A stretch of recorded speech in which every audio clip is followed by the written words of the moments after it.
तो विधान परिषद के लिए राष्ट्रीय जनता दल के 3 उम्मीदवारों ने अपना नामांकन पत्र भरने विधानमंडल पहुंचे हैं। नेता प्रतिपक्ष तेजस्वी यादव के साथ आरजेडी उम्मीदवार सुनील कुमार सिंह, फारूक शेख और रामबली सिंह विधानमंडल पहुंचे। इन तीनों ने अपना नामांकन पत्र दाखिल किया। विधान परिषद के लिए यहां बिस्कोमान के अध्यक्ष सुनील सिंह का नाम सबसे ऊपर था। सुनील सिंह लालू यादव के बेहद करीबी माने जाते हैं। वो लगातार रिम्स में लालू यादव से मुलाकात करने के लिए भी जाते रहे हैं और साथ ही साथ आरजेडी की तमाम बड़ी रैलियों में उनकी बड़ी भूमिका भी रही है। अब सुनील सिंह को इसका इनाम मिला है। पार्टी की तरफ से उम्मीदवार बनाए जाने के बाद सुनील सिंह ने लालू यादव के साथ साथ राष्ट्रीय जनता दल का आभार जताया। सुनील सिंह ने कहा कि वो अपने अभिभावक लालू यादव की तरफ से दिए गए दायित्वों को पूरी तरह से निभाएंगे। आरजेडी के दूसरे उम्मीदवार फारूक शेख बनाए गए हैं। फारूक शिवहर जिले से आते हैं, लेकिन उनका मुंबई में लंबा चौड़ा कारोबार भी है। फारूक शेख का आरजेडी से यहां पर कोई पुराना वास्ता नहीं रहा है और वो फ्लाइट से सीधे आरजेडी में लॉन्च होकर विधान परिषद जाने वाले हैं। उनके उम्मीदवारी को लेकर पार्टी के अंदर थोड़ी नाराजगी भी जरूर सामने आ रही है, लेकिन तमाम बातों को खारिज करते हुए आरजेडी नेतृत्व ने फारूक शेख को परिषद भेजने का फैसला ले लिया है। आरजेडी के तीसरे उम्मीदवार हैं यहां पर प्रोफेसर रामबली सिंह। चंद्रवंशी समाज से आने वाले रामबली सिंह बीएन कॉलेज के प्रोफेसर हैं। इनका नाम भी लगातार रेस में बना हुआ था। इनकी टक्कर चंद्रवंशी समाज से आने वाले दूसरे उम्मीदवार यानी कि अशोक आजाद चंद्रवंशी से थी। रामबली सिंह के ऊपर बीएन कॉलेज में छात्र के साथ यौन उत्पीड़न का आरोप भी लग चुका है। उन पर 1993 में भी ऐसा ही आरोप लगा था। बावजूद इसके पार्टी ने उनको विधान परिषद भेजने का ये फैसला लिया। जहाँ तक कल की बात है, आप लोगों का सवाल है, उसमें कुछ कहना नहीं है। जो लोग गए हैं उनको शुभकामनाएं हैं। नीतीश जी को जो कंस्ट्रक्टिव जो काम किए हैं, बहुत ही कंस्ट्रक्टिव काम किए हैं। ऐसा कंस्ट्रक्टिव काम किए हैं जो उनको फ़ायदा पहुंचा सकता है। लेकिन वो बिहार के मुख्यमंत्री हैं 15 साल से। पहले जनादेश का अपमान किया, ये उनका कंस्ट्रक्टिव काम है।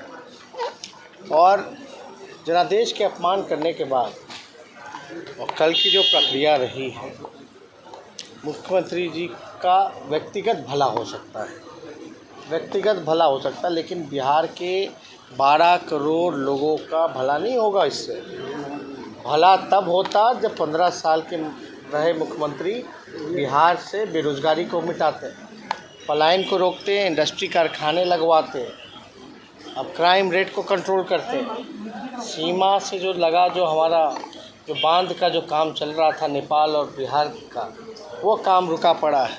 पूरा उत्तर बिहार जो है डूबने का कगार पे आ गया है, खतरे पे है।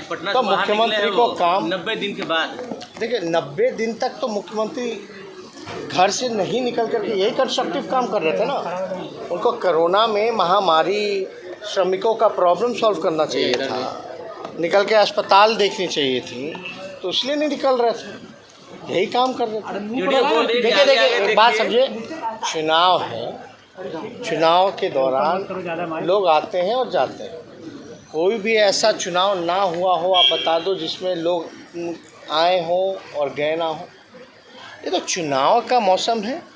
चुनाव के मौसम में सरकार का यही तो हम कह रहे हैं, ये अपनी कुर्सी बचाने में लग रहे हैं। बिहार के लोग जो हैं मर रहे हैं, परेशान हैं, बेरोजगार हैं, लाचार हैं, बेबस हैं। बिहार में एक कारखाना नहीं लगा, मजदूर जो है फिर पलायन कर रहे हैं। सुप्रीम कोर्ट का ऑर्डर है कि सब जितने मजदूर जो वापस आए उनको रोज़गार दो। बिहार सरकार रोज़गार नहीं दे पा रही, वापस मजदूर जो है उनको ले जाया जा रहा है। बसेस आ रहे हैं, चंडीगढ़ के आ रहे हैं, पंजाब से आ रहे हैं, लेकर के धोकर के ले जाया जा रहा है। तो देखिए कुछ दिन पहले जदयू के हमारे एमएलसी जो थे हमारे पाले में आए थे। ये चीज़ें तो चलती रहेंगी, लेकिन उनको अपनी जिम्मेदारी को निभाना चाहिए। जेडीयू बोल रही है कि आपके बहुत सारे लोग उनके संपर्क में हैं, आगे आगे देखिए क्या होता है। एक ही बार करें ना, आगे आगे क्या काम करना है। आप पहले ये कहते रह गए कि जेडीयू में भगदड़ मचेगी और वो टूटेगी, लेकिन उससे पहले जदयू देखिए, जदयू कोई पार्टी नहीं ना है। जदयू पार्टी कैसे बनी, आपको थोड़ा इतिहास जानना पड़ेगा। अच्छा, आप मानते हैं कि आपकी बात का असर हुआ आज बाहर निकले?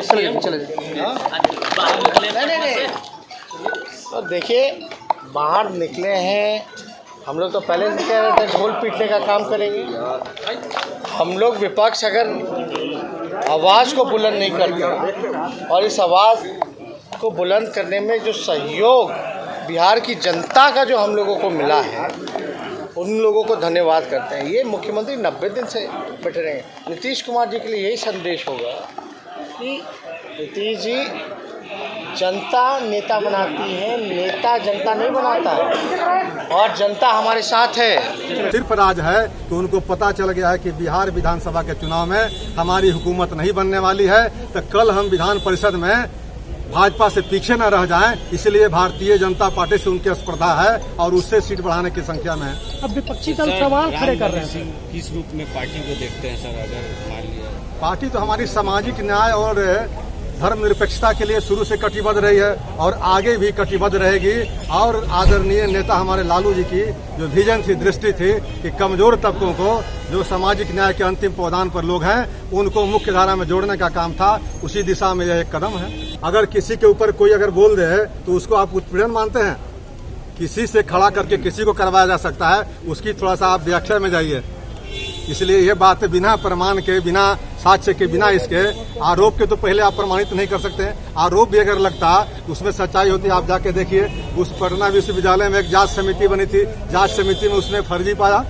इस तरह का सत्तारूढ़ दल इसे ही अब आपके खिलाफ एक हथियार बना रहा है कि जिन लोगों को नॉमिनेशन कराया गया, इनके पर आरोप रहे हैं, ये लोग कह रहे हैं। आरोप तो जदयू में बड़े बड़े लोगों पर है, लेकिन आरोप से क्या बनता है? अब संवैधानिक रूप से इसमें है कि नहीं, इसका मतलब है कि नीतीश कुमार की घबराहट है। यह साबित करता है कि हमारे इसे अदना सा कार्यकर्ता को आने से नीतीश कुमार की घबराहट हो गई है। तब कह रहे हैं किन पर आरोप है? हम पर तो आज तक 144 भी नहीं था। 28 साल से पटना विश्वविद्यालय में शिक्षक हैं और इतना उम्र हो गया 57 वर्ष के, लेकिन एगो 144, 107 भी नहीं था। और ये इन्होंने चालाकी से जो ये काम करवाया है, वह भी एक छोटा सा उनका कुत्सित प्रयास है, जिसको हम लोगों ने विफल कर दिया है। क्या आरोप लगा था आप पर? क्यों लगा था? आरोप लगा था कि लड़के को खड़ा करके नकली उन्होंने आरोप लगाया था। वह हस्ताक्षर भी उस लड़के का नहीं है। वो लड़का जाकर के कहा है जांच कमेटी में कि मेरा सिग्नेचर नहीं है। तो कुछ लोगों के द्वारा पैसा से खड़ा करके इस तरह के आरोप लगाए जाते हैं।